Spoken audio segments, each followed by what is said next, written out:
Assalamu alaikum and a very good morning to you. It is the 21st of April, the time is 10 o'clock, and you're listening to the Urban Cube, a show that celebrates arts and lifestyle, in particular with trailblazing Muslims.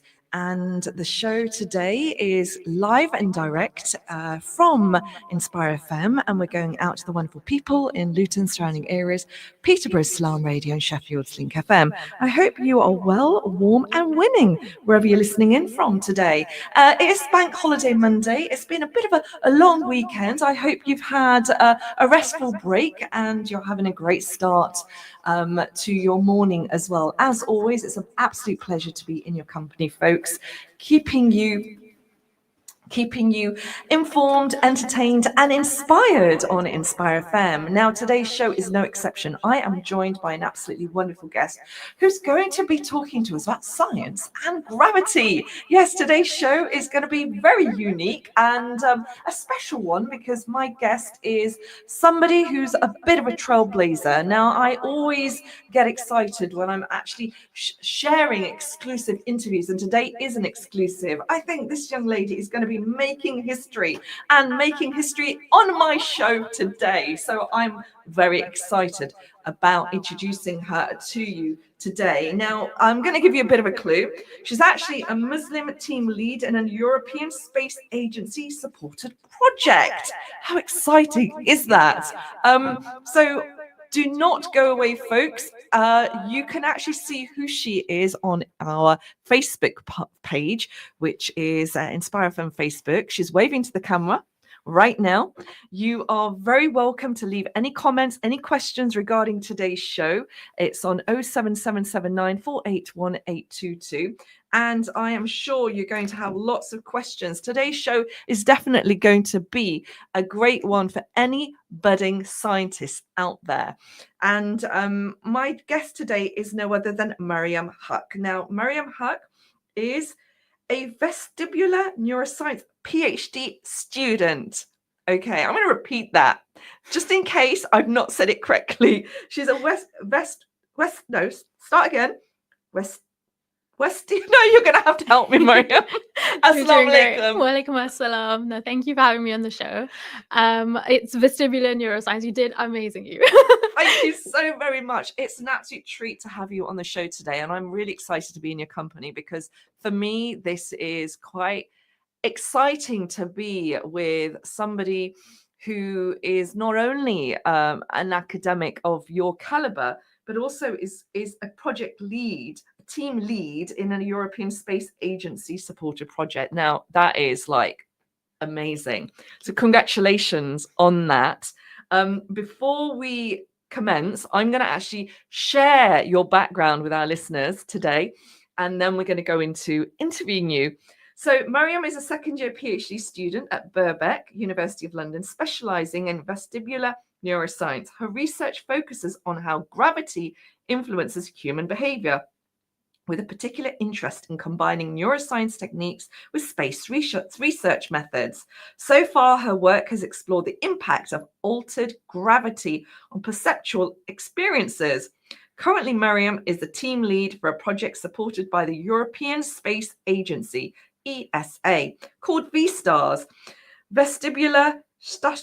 I'm not even going to try. Come on, help me here, Mariam. What is that word? Stochastic. What? Vestibular stochastic. That's exactly that. Okay, she said it. Techniques for adaptive responses in spaceflight. The team is interested in understanding how human performance can be supported in altered gravity environments. I'm getting all sci-fi now. I feel like I'm floating in gravity just speaking to you. How amazing. Thank you. Thank you so much for joining me. Thank you for taking your time to come to me today on the Urban Cube. It's an absolute pleasure to be in your company. Now, you're actually a local, aren't you? You're from Luton. Yeah, I'm born and brought up in Luton. So that makes this even more special for us. You're representing Luton. Yeah, happy to. Tell us a little bit about your interest to begin with in neuroscience. How did that all begin? My interest with neuroscience began first with the sciences, as you usually do when you're in primary school. You're doing experiments, you're always learning, and there was a mixture of me being like, okay, I really like learning about the brain. I like learning about the body. And by high school, I was like, typically, okay, let me see where this goes in terms of clinical work. How does this translate in hospitals and neurological disorders? And so I had a great opportunity to actually do a placement in and shadow a neurologist in L&D hospital. And from there, I learned about neuropsychology, and I learned that there's this huge connection between what our brain does and how that relates to our functions. So, I'm moving my hands in space right now, and how does our brain do that? How are we processing these things? And through that experience, I thought, okay, this has got to come into some part of my career. After high school, I obviously did sixth form, did my A levels, and by that point, I was like, okay, I want to do psychology and neuroscience because those are the two areas that were, best to me. But again, I was already thinking, no, I'm going to go into clinical work. I'm going to work more alongside disorders. It wasn't until my second year of my undergrad where I was like, I really like what this idea of sitting in a lab and hypothesizing and coming up with different questions and being able to see how can I address these and how can I actually test these myself. And so I was really fortunate. I talked to a lecturer one day. I plucked up the courage, and I asked, how can I get involved? How can I gain the experiences? Because for me, I'm not from a traditional background where I know higher education, and I didn't know even what a PhD was by that point. And so what I did was I talked to them. They told me, okay, you can apply here. I was then fortunate to be able to become a research assistant within a lab. And I worked for the rest of my undergrad, actually looking at how we can adapt to different gravity environments, but looking at children and adults, how they do this within virtual reality. And by the end of my degree, as you can imagine, I was convinced. I was like, this is my lifelong passion. I really want to continue my work in a lab. And I thought, okay, my pursuance on this is going to be, how do I get to the next stage? What do I do after an undergrad? And I had amazing mentors who now, I mean, one is my actual supervisor for my PhD. And I applied, I got in, and now here I am learning about vestibular neuroscience. So I guess it's a broad journey, but it's something that's narrowed down as I've gone along. And an exciting one. Now, you said something that stood out to me, that you plucked up the courage to ask questions and to inquire. Why did you say you plucked up the courage? Why did that not come naturally? I think when you're in a big kind of auditorium with like over 100 students, and I think you look up to lecturers sometimes and you think, oh, these people are way ahead of me, and how can I is my question going to be a little bit silly? How can I approach them outside of the class? By that point, I was thinking to myself, okay, I definitely want to do this, and I just need that idea of being able to go up to them at in between a break. And once you start talking to lecturers, I promise they're absolutely fine. They're normal people, and they're more than happy to see you succeed in life. So even that lecturer who I talked to on that first day, my second year of undergrad, she now approaches me now in conferences and just in general, and asks what I'm up to and how I'm doing. And I have other people from parts of my degree who also do the same thing, and it's really lovely to see the people who have inspired me to get to the point I'm at today, actually having that investment in you. Investment is very important, isn't it? So if you could go back to yourself at the age of 11, what would you have liked to have maybe seen? Definitely more Muslim representation. I think one of the reasons why I'm on the show today is because, as we've discussed, it's one of those things where yes, I'm in a field where there aren't as many Muslims, and there are definitely not as many Muslim women in the field. I had a conversation once with somebody in the field who literally said, I don't think I can count on my hands how many professors I know who are visibly Muslim women, and to the level of professor. And I think being an 11-year-old, I didn't know it was possible for me to get to this stage. As I've mentioned, I didn't know what a PhD was. So I would have loved, one, to understand where higher education could take me, but also that you can pursue whatever you really want to do. You can, if you have a dream and you have something that you aspire to become, um, understand where the steps can take you. Break it down into little pieces and understand, okay, I can do this, this, and this, and perhaps I'll get to that dream. But at least you're trying and you're putting that effort in, no matter where it takes you. Indeed. Folks, if you've just tuned in, you are listening to the Urban Cube, and the time is 11 minutes past 10. And on today's show, I'm joined by no other than Mariam Huck. She is local to us in Luton. She's a vestibular neuroscience PhD student, and she is a Muslim team lead in a European Space Agency supported project, mashallah. Mariam is with us live in the studio, and she will be with us all the way up to 11 o'clock. If you've got any questions around neuroscience or the link between space research and perceptual gravity, do contact us on 07779481822, and I'm sure Mariam would be happy to answer your questions. Now, Mariam, vestibular neuroscience, that's the big question I have. What does that actually mean?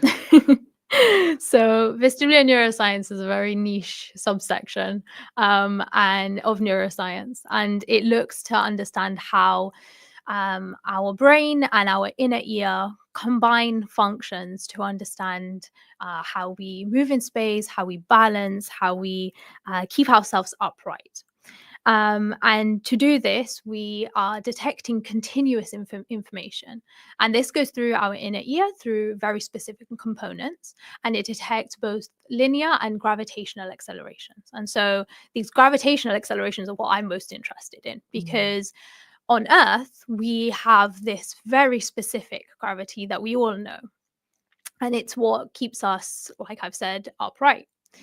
And what we now understand with vestibular neuroscience is that what this gravitational information does is it combines with, well, what we see with our eyes and what we're kind of feeling with our hands, and it combines this information to allow us to have normal functions. And so what I'm interested in is how, in the absence of gravity, where in, for example, space flight, you're floating around in zero gravity, and you have this absence of Earth's gravity, how these functions are maybe impaired or changed, because you're clearly having changes then to what's coming into our brain, and our brain gets a little bit confused. So that's the areas that are both what vestibular neuroscience is and where I'm shifting my PhD towards. How remarkable. I am kind of trying to understand it all, and it's kind of making me a little bit dizzy. Is that the reaction and response you get, especially around gravity and this conversation?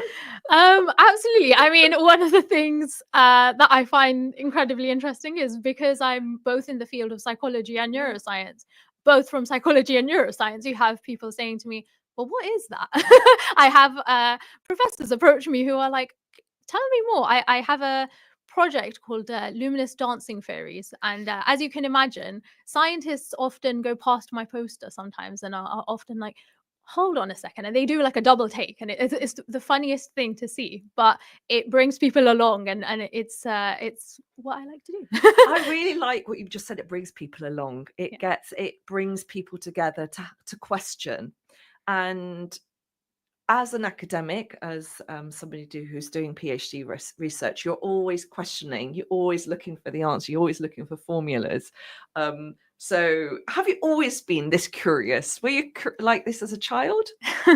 I would say so. I think I always had a very broad interest in terms of, okay, questioning things. Always have, and I think it's something that I was taught how to do. You know, I was told always be intrigued and think about the world Mm. in a way where you can approach it with questions and see what how you can answer that. And not only with science, but I think it's the same way of how you can connect that with Islam, because when you're learning things, especially as a PhD student, you often think, how fascinating is this thing, and how amazing is it that I can connect it with my own faith and say, wow, you know, this is only from our creator. And I think these kind of things are important to do, to make those connections all the way along through to where I'm at now. Mashallah. Now, the big question I have for you is, how does it feel to be the team lead for ESA Restars? And let me just explain to everybody what ESA is. That's the European Space Agency. Yep. Wow, that is like awesome. Thank you. I should first explain that VSTARS stands for Vestibular Stochastic Techniques for Adaptive Responses in Spaceflight. It is a very long title, but it is our team name. I'll explain in a little bit Mhm. about what that actually entails. But the European Space Agency, which I didn't know before last year, open up to student-led applications. And so what this means is they are looking increasingly with, as you know, the ideas of space exploration and different motivations. They're looking to bring different fields together to further our understanding in what we want to be doing in the future. And so they open up an experimental program every year run by the ESA Academy. And what this does is it provides a year-long support from the space agency for a project to be run within one of their platforms. Now, what I mean by platform here is the space agency obviously can't just work within the International Space Station to understand what's going on in space flight. We have this a range of different platforms, and one of them is what I'm going to be utilizing with my team, which is called the Orbital Robotics Platform. And what this does is it kind of creates this weightlessness environment similar to spaceflight. And what we are trying to do is we're trying to be the first life sciences project to actually test a human within that lab.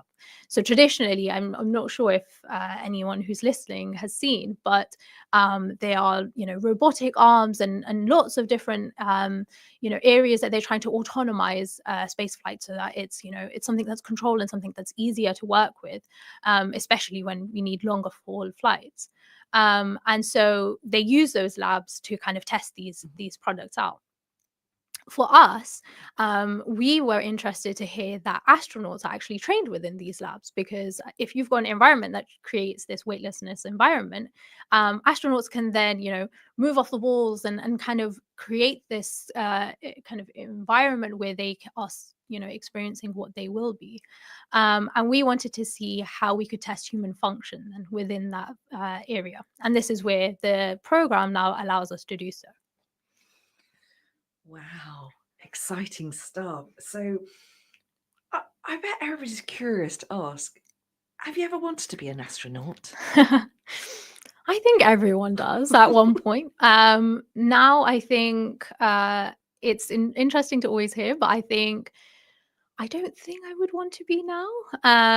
Knowing how the body changes Hmm. in spaceflight, as someone who is within the biological sciences and more of the understanding of what happens to our brain when we go into spaceflight, I I'm not sure if I would want to be one now. It's interesting because obviously the two astronauts that have landed who were in space for a number of months and the impact it had on their body, the physicality and internally was astounding to see and to read about. So obviously you're in that space and you're doing your research, so you can fully equate to that. But never say never.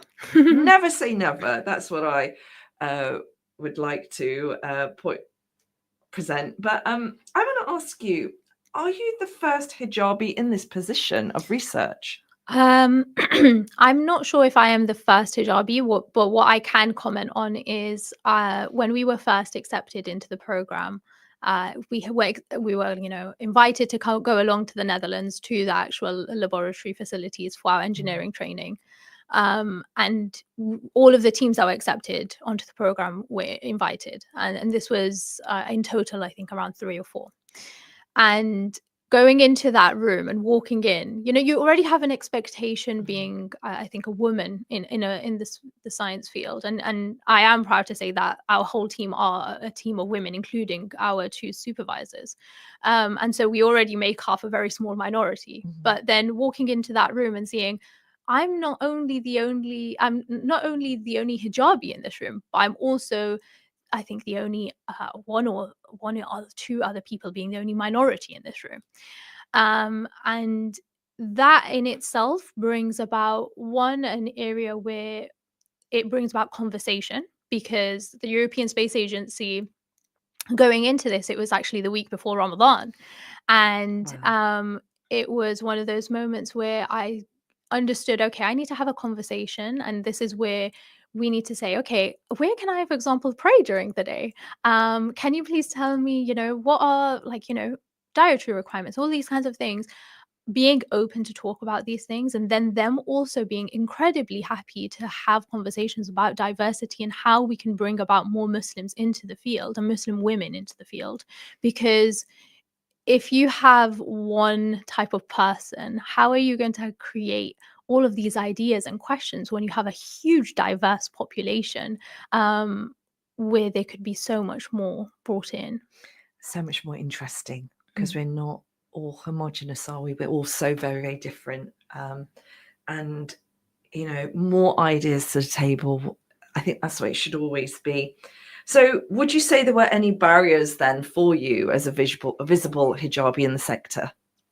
I would say that it has been an interesting experience being in a more isolated situation, in terms of, I can say with full confidence that on my first day of my PhD, I actually went in with my supervisor and she was showing me around the lab. And we walked into this room, into my lab, and suddenly I see a head pop out, and it's another hijabi. And she gave her salam, and she was so excited. And it was this day where we had another hijabi thing came in, and we were like, oh my gosh. And they were later in their field. One had already finished her PhD, and the other one, she was in her final year. And it was a moment where we started having a conversation of being like, wow, we're in a room, and they were so they were like, oh my gosh, this is an opportunity for us to talk about experiences and things. And it's led us on to now creating events and things. It's called Muslims of Academia, where Muslimas of Academia, where we're trying to bring about more of these Muslim women together into a space. But in terms of barriers, I think that's where these conversations are being had, where we're talking amongst ourselves of how, perhaps in one area we're thinking, how can we, like I mentioned prayer before, how can we make sure we're always keeping to our own fulfillments of values, as well as doing our academic work. MashaAllah, sounds amazing. Now, for anybody listening into the show this morning who might be interested in learning more about the program that you're a project team lead on, what could you say to them? How could they get involved? Could they learn more about what you're doing with ECA? I mean, ESA, sorry, let's get that correct. Yeah. I would say for V-Stars themselves, you can follow us on social media platforms at vstars.team. For the European Space Agency, they are looking actively, as well as the UK Space Agency, from all the way introducing at education levels, at preschool levels, all the way to kind of outside of academia. And what you can do is look on their website, see what training opportunities. If you're at a master's or undergrad level, definitely look at those training opportunities, because they offer funded opportunities. This is them saying, are you in an engineering background? Okay, here are the list of different things if you're interested in robotics, etc. But as well as that, as I've mentioned, they're trying to get people outside of like traditional space areas, so like neuroscience, and they're providing those training opportunities for you. So if you are in undergrad or master's positions, take a look at the website. And for anybody who is still in school, they have a ESA Kids website where they provide tons of resources for children to look at. How fantastic. So, starting young as well, and then there's something for everybody, but it's actually making sure that people are aware. You heard it from Mariam. Do check on the European Space Agency website to see what opportunities are available for, budding scientists at primary school, secondary school, all the way to graduates. We are heading to a break, but we're not going to go far away. We are still staying with Mariam to talk a little bit more about her wonderful research that she's doing with a project lead on a Muslim team lead in a European Space Agency supported project. And Mariam will stay with us. Any questions that you have, please feel free to throw them over and we'll be happy to answer them. We are heading to a break, and after the break, inshallah, we'll have more conversations. Assalamu alaikum. This program will continue after the break. Continue listening to Inspire FM. Inspire FM. Inspire 105.1 FM.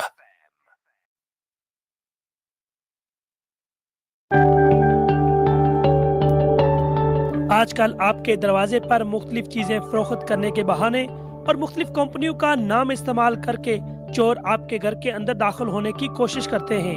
इसलिए होशियार रहें और दरवाजा खोलने से पहले इस बात की तसल्ली कर लें कि दस्तक देने वाले से आप और आपका घर महफूज है। Inspire FM community awareness message.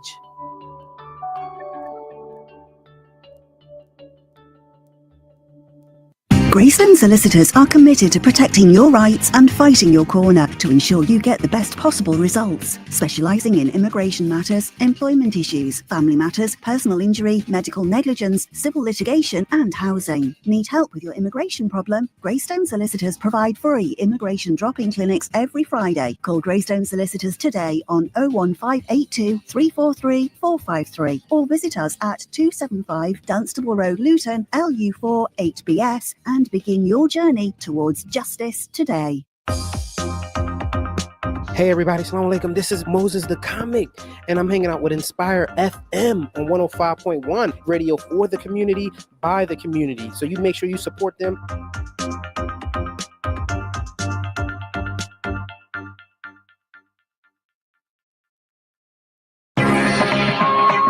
Radio for the community, by the community.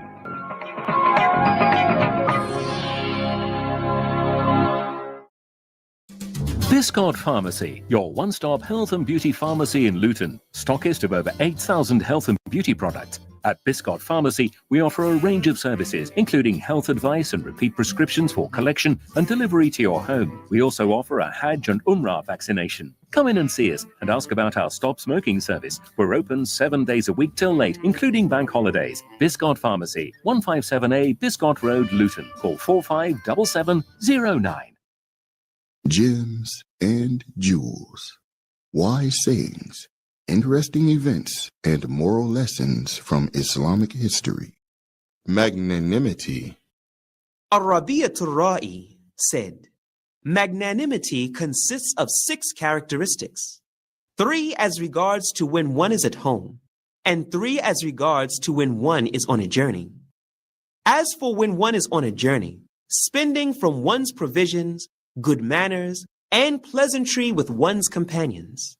As for when one is at home, recitation of the Quran, adhering to the mosques, and chastity of one's private parts.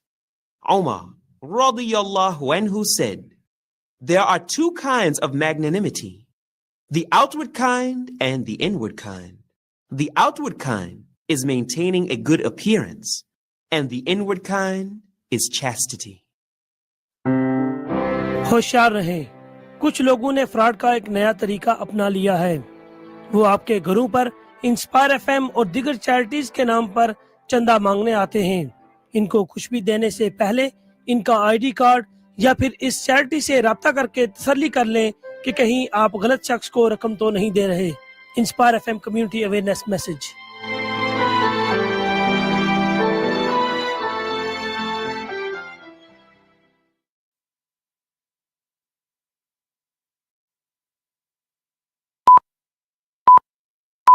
From the studios of Inspire FM, the time is now 10:30. Catch a creative vibe on the Urban Cube with Sister Shamiza.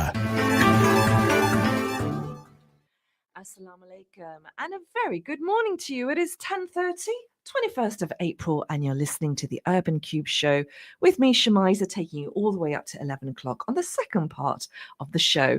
We're going out and to the lovely people of Luton surrounding areas and Peterborough Islam Radio and Sheffield's Link FM.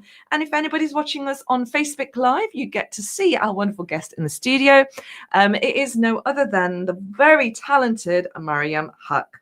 Now, she is a vestibular neuroscience PhD student. She's with me all the way up to 11 o'clock. And we're talking about a very exciting project that she's the Muslim team lead on. And it's with a European Space Agency supported project.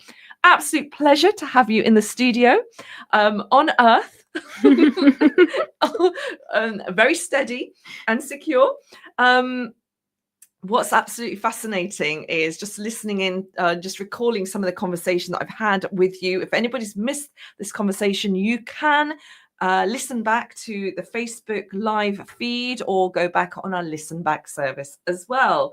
Now, on today's show, I am going to be speaking all things science and all things gravity and perceptual experiences with the wonderful Mariam, who, as I'd already mentioned, she is a team lead for a project supported by the European Space Agency called V-Stars. And she'll explain to us a little bit more about that and how vestibular, what's that word? Tell me again. Stochastic. So, I can't even say it once you stochastic techniques for adaptive responses in space life. Beam me up, Scotty. That's all I can say.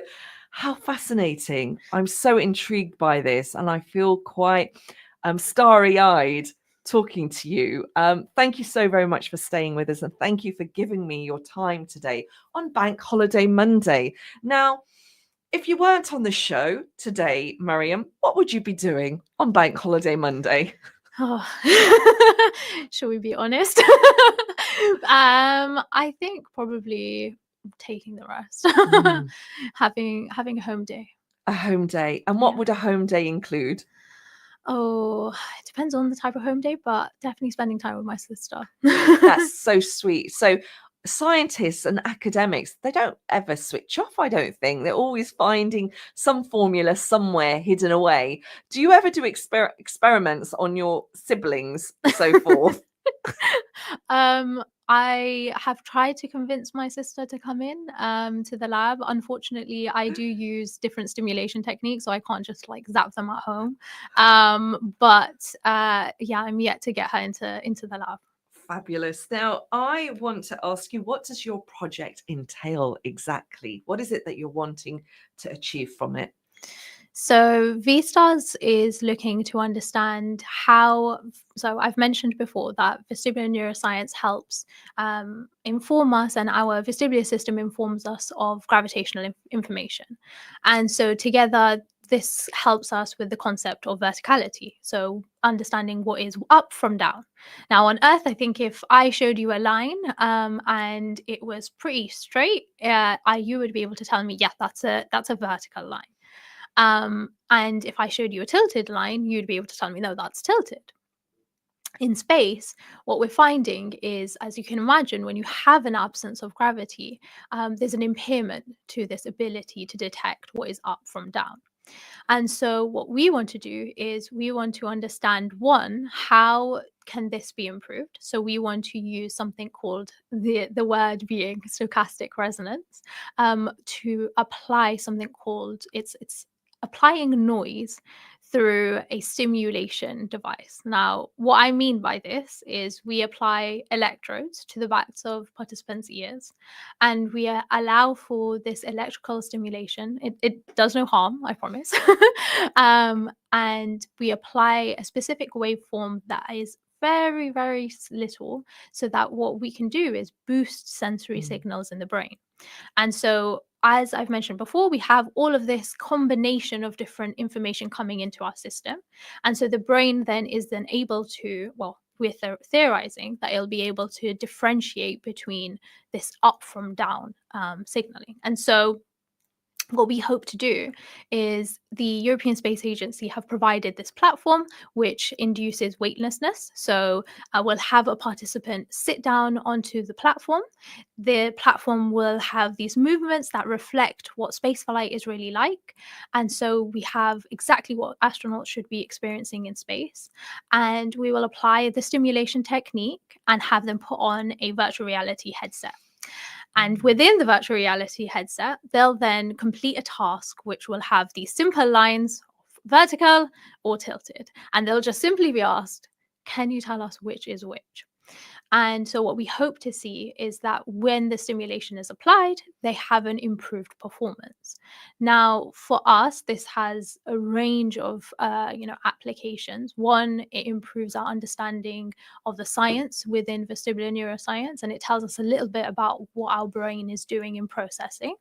But as well as that, and as you can imagine, this is very fundamental to, for example, the European Space Agency, who will be looking at whether, okay, how can we then utilize this for astronauts who may be training to go into space? Because there is a huge risk then to performance if you don't know what is up from down, especially when they are completing tasks outside of the kind of ISS, for example. Wow, sounds extraordinary. Yeah, it's like I've tried using virtual reality headsets, VR headsets, and it's such a out of space experience. That's the term I'm using. It really kind of makes you feel quite giddy. And then aligning that with your research, that must be quite an experience. And how does it make you feel when you actually, I mean, have you tested the experiments on yourself? And how has that made you feel? So it is, I'll firstly say that it's a very interesting experience taking part in some of the experiments that you are trying to run. And one of the things, and I would say it's fun, is when you're creating an experiment, when you start at the beginning of having an idea, and I'm part of a team, so you have different members of a team bringing different ideas, and you hypothesize different questions, and you begin then to think, okay, how can we go from just hypothesizing to actually creating this experiment? And along the way, obviously, you're testing out and you're looking, okay, how can we move this? How will this look like? And yeah, it is fun to then test on yourself. Okay, is this working? Is it looking good? And one of the things that we actually did was we actually created the waveform that we're applying in for the stimulation. And so doing those things, it brings about a lot more intrigue into the project, because it's not only the end stage that we're looking at, but it's the actual process of going from that beginning first question to testing everything out to finally getting to your result. It is student-led, but it sounds magnificent because the connection that you've made with the European Space Agency to project team lead with their support is just seems like what dreams are made of for a young budding scientist. How long will this project take, and what are you hoping will be achieved at the end of it? Like the hypothesis that you have that it's actually proved correct? So the project in itself we're supported for a year long. So it's a program where the European Space Agency will fund us and support us for the year. And this includes, so as I've mentioned before, we're in neuroscience. And so the Space Agency are trying to get us involved in kind of all areas of where space may be. And so that includes engineering training to understanding what I'm doing right now, how to speak to the public. And these are all skills as students, because I'm a PhD student, but my team is actually made up of 3 PhD students, 1 master's student, and an undergrad. And for all of us, it's all developing skills that are going to be so important to us in our future career developments, but also professional developments. And so when it comes back to then the program, they've really nicely split everything up from not just the science kind of aspects, but also through to like what I'm doing, outreach. For the science of it all, as I've mentioned, so we have a research question, and that was what our proposal was.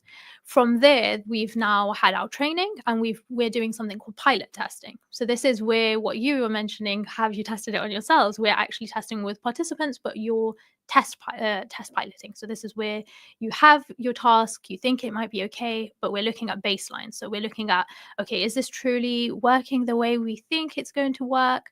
Do we need to tweak anything up? And this is the stage that we use that for. It won't be until September where we'll be actually in the Netherlands, and we'll actually be able to have all of our participants tested within the facilities themselves. But what is really important is that we have communication with the space agency. So we have not only support from the ESA Academy team, but we also have the ESA orbital robotics platform experts. And what they do is they've said to us, okay, every month we'll have a meeting. And for example, the platform I've said before was only used for example, physical sciences. They have now thought, okay, we need to adapt this for humans. And they've created a seat, and they have a platform now with a seat for our testing. So in September, we'll test. We'll then go through the data and look at the results. And as as scientists, we're always looking to understand how has this addressed our hypothesis, and no matter the outcome, how does that feed into the science itself? So even if it ends up showing, we hope it shows that it improves performance, but if it didn't, what was the thing that needs changing? Where are the questions going to come in? And it leads to more questions. So as you can see, the main theme I think of today is always questioning, always thinking about where the science is moving. Indeed, and it's so fluid in the sense that something can come from nothing, and it's about challenging your mind to think beyond the norm, which you're clearly doing. Where do you see yourself, Mariam, after the research? Once you've completed your PhD, your doctorate, and your Dr. Mariam Huck, where do you see yourself in the next 5 years? That's a very, very loaded question, but great question. I would say I do love academia, and one of the things that I think a PhD shows is you have to be incredibly passionate about your work, and you have, when you have a drive to kind of continue the research, and the PhD has its stresses. You have always moments where you have so much work and you have lots to do. But I think in my 5-year plan, I would say I want to continue. I want to continue asking questions. I want to continue where I can with my professional development and my career, and see where it takes me. And may Allah make that, and barakah in everything you're doing. It's extraordinary, the journey that you're taking, and may it open up more for you. It sounds so exciting and so intriguing. I hope you'll come back and share with us your findings. Inshallah. In the next 5 years, if we're still here. It's not just about your own academic openings and interest with your research, but I understand that you want to give back as well, and what you've experienced through European Space Agency, through your PhD, and through your undergraduate education. Yeah, I mean, as I've explained a little bit, I applied to my PhD, and actually in my application, I wrote that not only do I want to kind of further my own understanding of the field, because that's what a PhD does. By the end of your PhD, your niche little, question expands and you become an expert within that. But what I really wanted to do was be able to support others in that journey. Because right at the beginning, when you asked me about my academic journey, I explained I didn't know what a PhD was. And I'm at the point where I am at a point of privilege where I can now say, okay, I can talk to other people. I can do what I can to let, if whether you're at primary school to high school, to undergraduate level, if you have a passion for academia, you have a passion for research, know that there is the steps that you can take to reach those goals. And so of what I'm doing now and talking to you on your show, but as well as that, I'm trying to talk to schools, and my team has already kind of been on morning shows on TV. So we're trying to open up questions, but also show not only to Muslims but also non-Muslims that there are Muslims within this space. There are minorities that are coming into these spaces that have traditionally not been open to us. And so what I would like to do is show to all of the young Muslim girls, you can do it. You can reach whatever you would like to do. Reach for the stars. Exactly. Inshallah.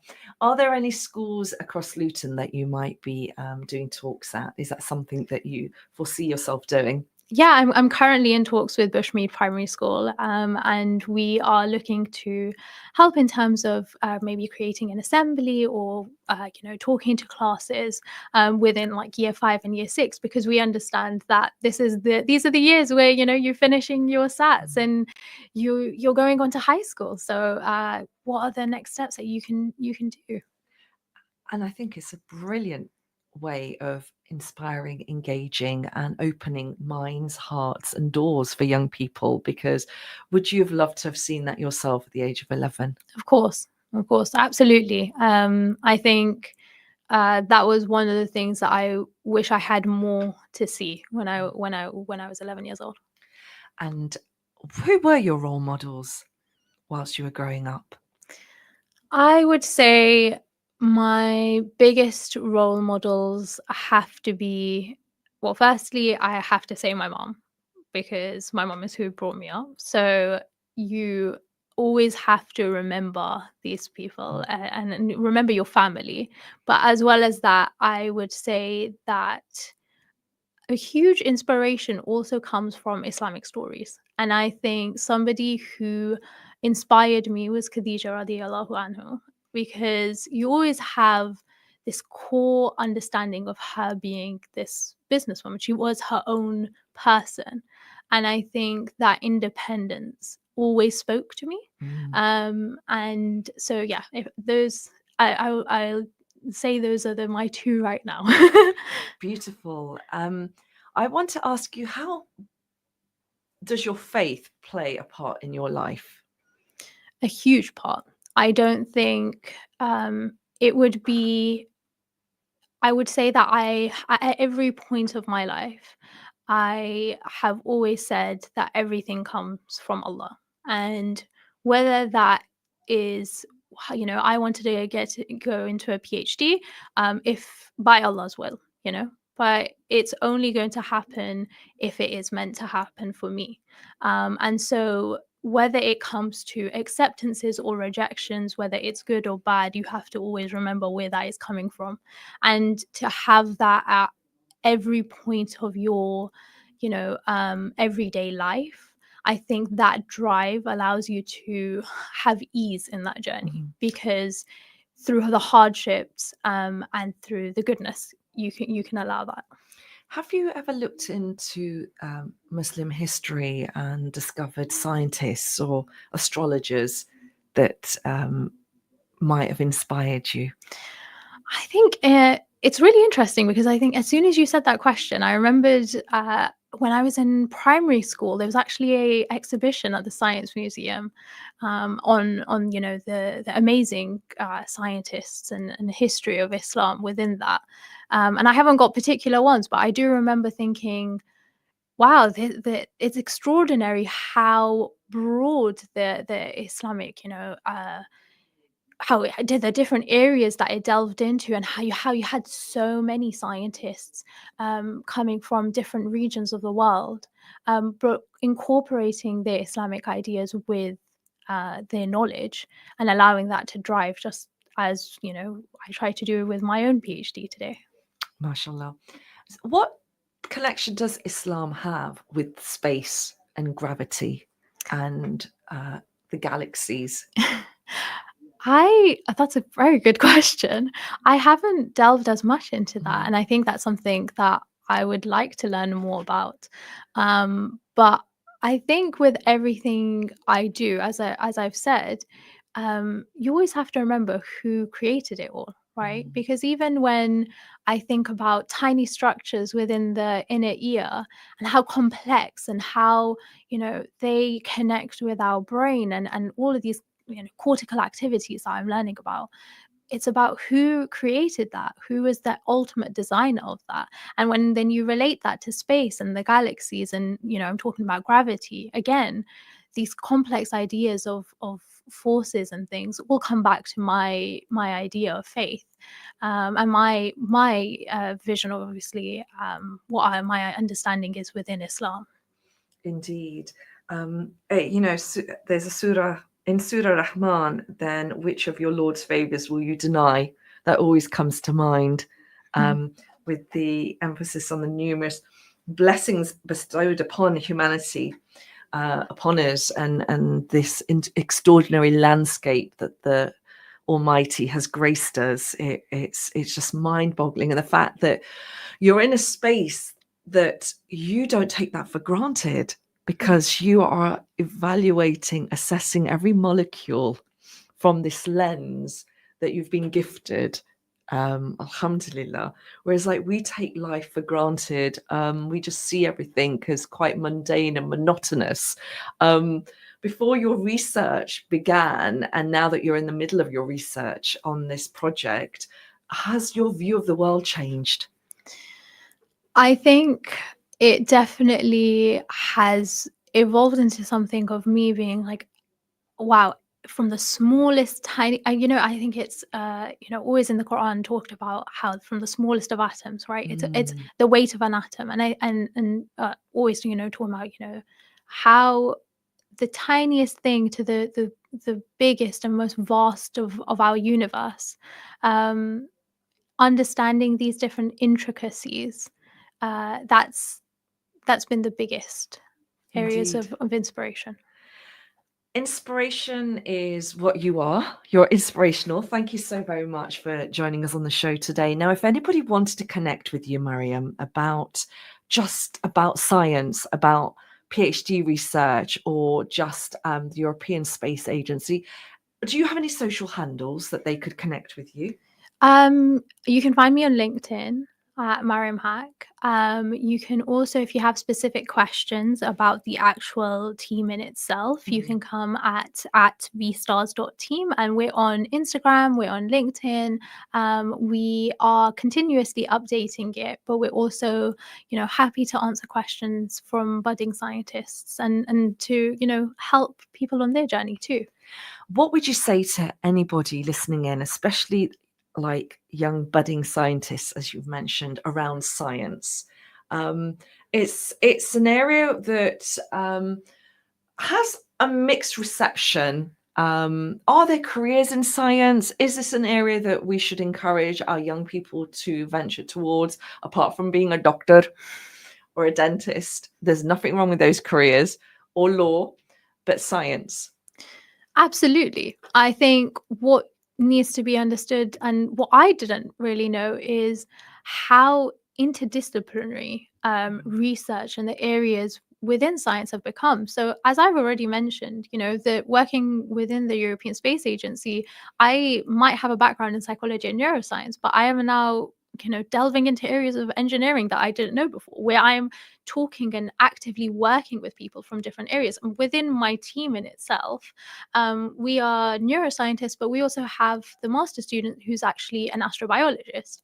And so what I think anybody who is seeking to get into the areas of, science, the sciences, I would say, don't think of it from one lens.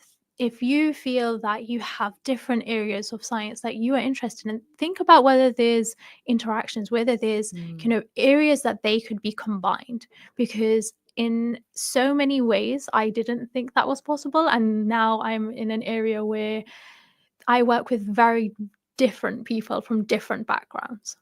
And that's such amazing advice. Don't close yourself off. Be open to asking questions. And this is what I've gained from you, the fact that you took the courage to ask that one lecturer a question that you had, which has now catapulted you onto this PhD research, mashallah, which inshallah will put your name in history. I pray it will. And, you just never know. It's good to ask. Absolutely. Anything you'd like to say? It's the end of the show now. It's been an absolute pleasure, Mariam, having you here. Any last few words? I'd firstly like to say thank you for having me on your show, and thank you to everyone listening. I would say to everyone out there, like I said, if you have that one question and you're a little bit scared to ask, go ahead and do it. Go to, if you're in university, go to ask that lecturer, because you never know where it'll take you. I didn't know I was going to get into a PhD, and here I am now. Awesome. Absolutely wonderful advice. Thank you so very much, Mariam, for joining us. Mariam has joined us today. She's a vestibular neuroscience PhD student, Muslim team lead in a European Space Agency supported project. It is the end of the show, guys. Join me same time, same place next week. And from me, Assalamu alaikum.